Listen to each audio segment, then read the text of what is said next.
out and watch the debate with us, do a drinking game. We'll take a drink every time somebody does something crazy.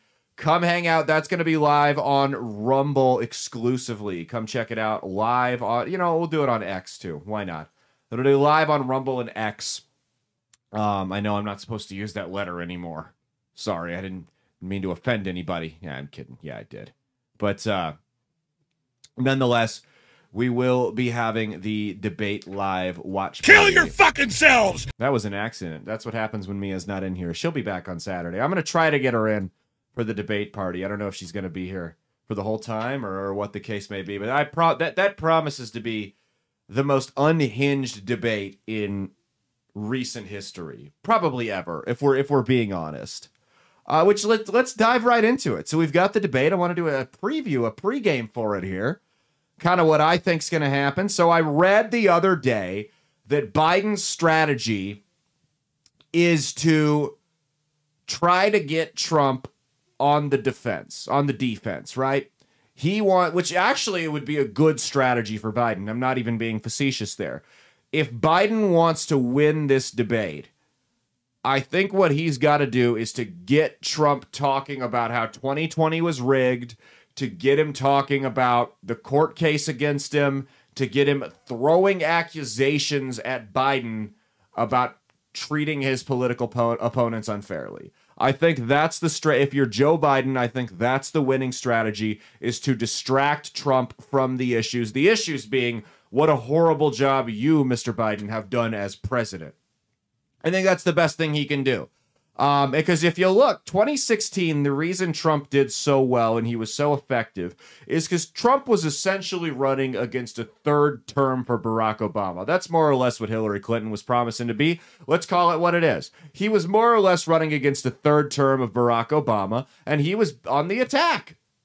He got to play a lot of offense. He's like the old Texas Tech Red Raiders teams under Mike Leach, where they'd score like 45 points, and they'd rely on scoring more points than the other team, play absolutely no defense. That's essentially Trump's strategy. So when you're the opposition, when you're the one challenging the incumbent, that can be really effective. And that's why it works so well against Hillary, is they underestimated just how many people were fed up with the status quo, and he was able to exploit that by constantly attacking. Trump on the defense is not as good of a candidate when he's trying to play defense and defend the current state of things. Now, if the current state of affairs with him in office were good, that would be easy. But unfortunately, the time that he had, the time the election rolled around, conveniently, you had COVID, you had angry mobs burning entire cities down, and whether or not that was Trump's fault, it didn't matter. He had to defend it, and he didn't do that adequately. You can call it what you want. That's the reality of it. Biden now has to come out and defend this disaster we have right now. Because here's the thing. Biden's campaign realizes, the people that are pulling the strings there for this campaign, they understand that his record as president is indefensible. Remember for about 3 or 4 months when they rolled out Bidenomics, that slogan? We don't just use it as a joke here on the show. They rolled out Bidenomics as that slogan, and they tried to gaslight all of us with it, right? They were just telling us about how great the economy was. They were trotting out these numbers that had all been doctored, and it was just clearly crap. And it didn't work. Because you can lie to people about things that are happening in other countries. You can lie to people about whether or not you stole money or whatever, you had an affair or something like that. You can't lie to people about the price of the groceries in the grocery store they go to once a week. You can't tell people, hey, I know that's higher, but it's actually not. I know that's higher than it was 6 months ago, but it's actually not. You're just crazy. You can't gaslight people on something they're exposed to every single day. So they realized that wasn't a winning strategy, and they decided to flip the script. They're like, okay, we can't defend this. If you'll notice, all of his ads, by the way, if the Biden ads you see on TV and here on the radio, YouTube, podcast, whatever the case may be, none of them are defending what Biden's done. None of them are defending his record and talking about how great of a job he's done, because they want to keep the focus off of Biden because they know there's not much good there to talk about. And they know that all of the lies and all of the gaslighting they've done over the last couple months is pretty much spent. And people aren't falling for that. So now they have to go solely based on fear. Solely based on fear. Not hope, which Biden had in his corner in 2020. It's true. Biden, there's always a hope candidate and a fear candidate. In 2016, Trump was the hope candidate. In 2020, Biden was the hope candidate because he was able to say, look at how horrible this, you've got COVID raging through the streets. The country's locked down. The economy has been shut down for nearly a year now. You've got people burning the streets down for Black Lives Matter protests. I mean, Biden was the one who was able to say, I will get you out of this. I'm going to bring back stability to this country.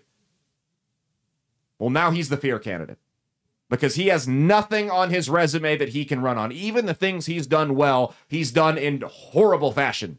Afghanistan being an example of that.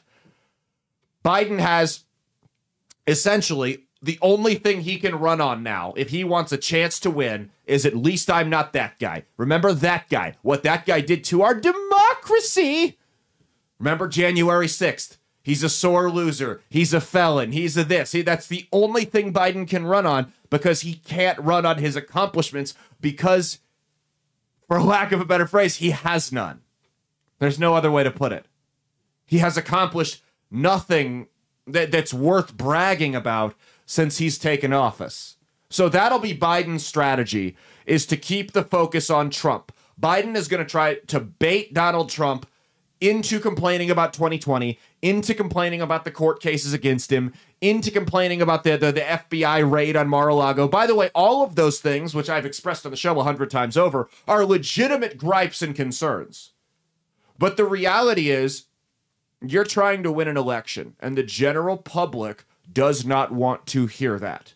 They don't want to hear you talk about how you got robbed and how they're weaponizing the Justice Department against you. Even if that's true, which I'm inclined to believe a lot of it is, that's not a winning strategy. You need to point out what a disaster this economy is under Biden, what a disaster the energy situation is under Biden, what a disaster the foreign policy situation is under Biden. If I'm Donald Trump, I go out and I say, look, you had 3 years under me, not counting COVID. You had 3 years under me where you had the lowest inflation rates of all time. Houses were never more affordable than they are right now. You had the biggest, when you consider inflation versus net worth, right? When you account net worth for inflation, you had one of the biggest increases in net worth in the history of this country for middle-class Americans. You had record low unemployment for Black people, Hispanic people, and the lower class and middle-class Americans. Everyone was getting raises. The tax cuts were working. You need to point that out and say, look at what Biden's done. Here are the numbers. Here's why my economy was better. Here's what was going on in Russia, China, North Korea, and Israel when I was president, which was, by the way, not a whole lot. Here's what's happened since this guy took office. That's all you got to do. Lay out the numbers. The facts are on your side. My concern is that Trump can't stick to that, and he's going to resort back to crying about 2020 or insulting Biden or going after Hunter. That's what Biden wants you to do.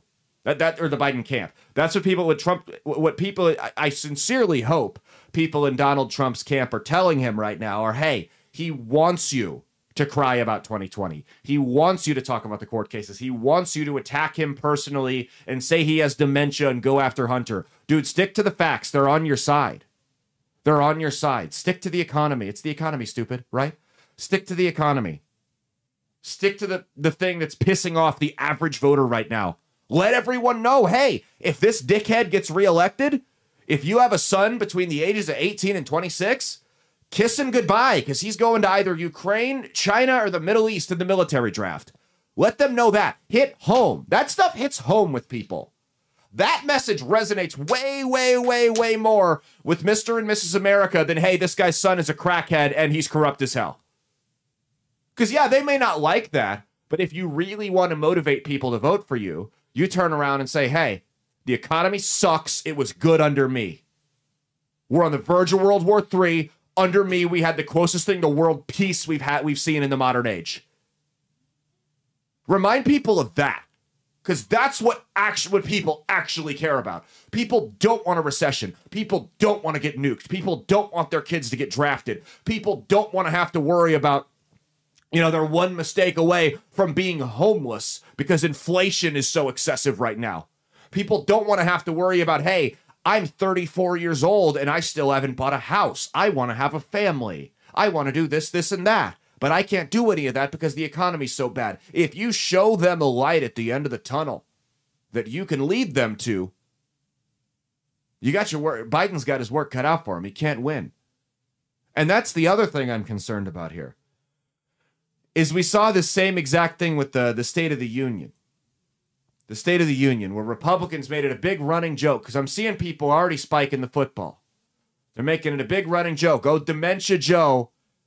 Dementia Joe's going to go out there and fumble over his words and forget where he is. Guys, we've shown they can keep him focused in small doses, right? For about an hour, hour and a half, which is how long this debate's going to be. Mind you, they also, remember his conditions.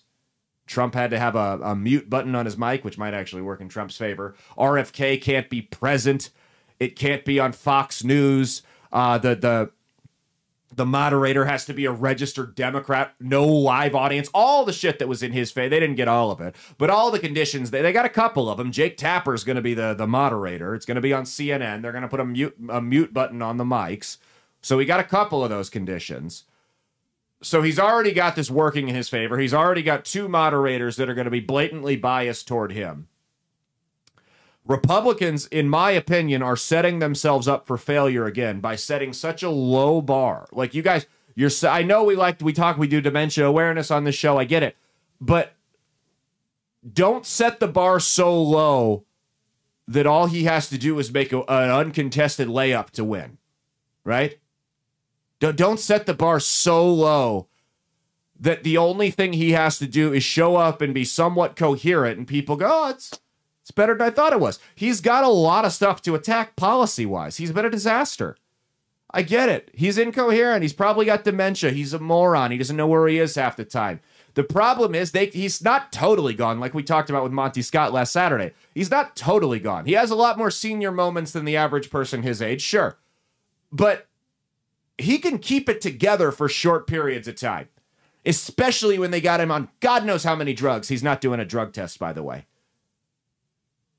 So it makes sense that the Democrats would want Republicans to do this, because you're setting yourselves up for failure, just like you did with the State of the Union, where you saw a poll bump shortly after that, because they set the standard so low that, hey, this guy's such a moron. His brain is so rotted. He's not even going to be able to string a sentence together.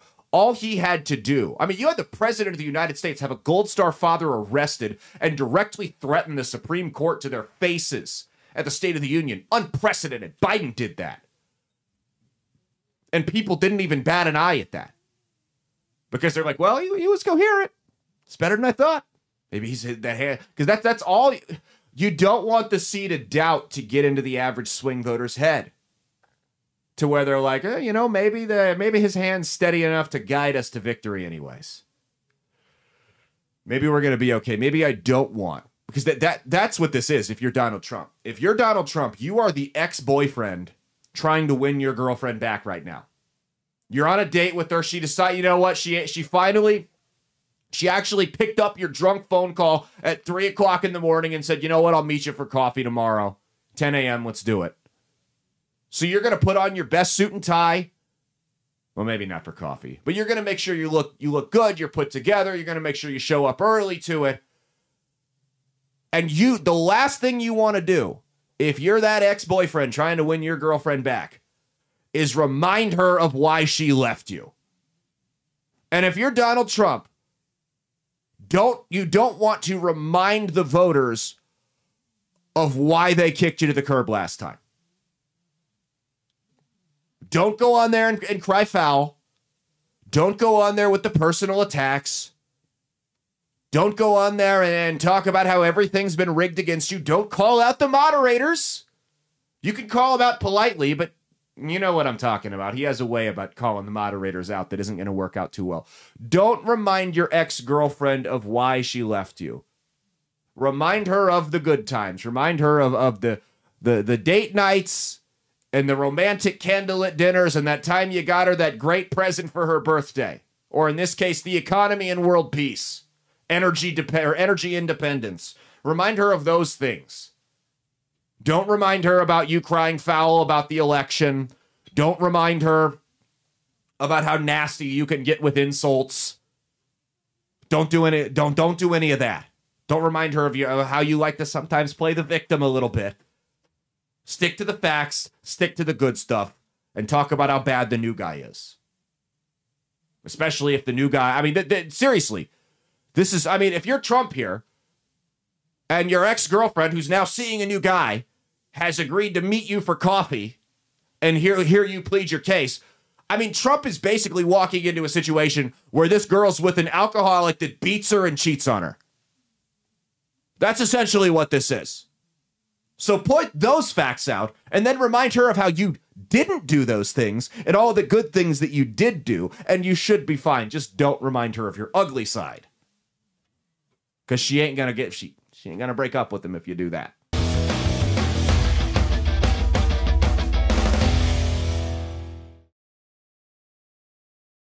Hey, thanks for watching. If you liked what you saw, be sure to click the link in the description to get the full episode on Rumble. If you prefer to listen along, you could actually get us on Spotify, Spreaker, and iHeartRadio. You can also go to www.outlawstreamers.com to learn more about not just my show, but tons of other great shows and all the exciting projects they have coming up. Follow my socials at Caleb Isn't Funny on Twitter and Instagram, at Caleb Salvatore Comedy on the Chinese Spy app that is TikTok, and be sure to like and subscribe to this YouTube channel. Thanks, and we'll see you every Saturday for brand new episodes of That's Based. Peace.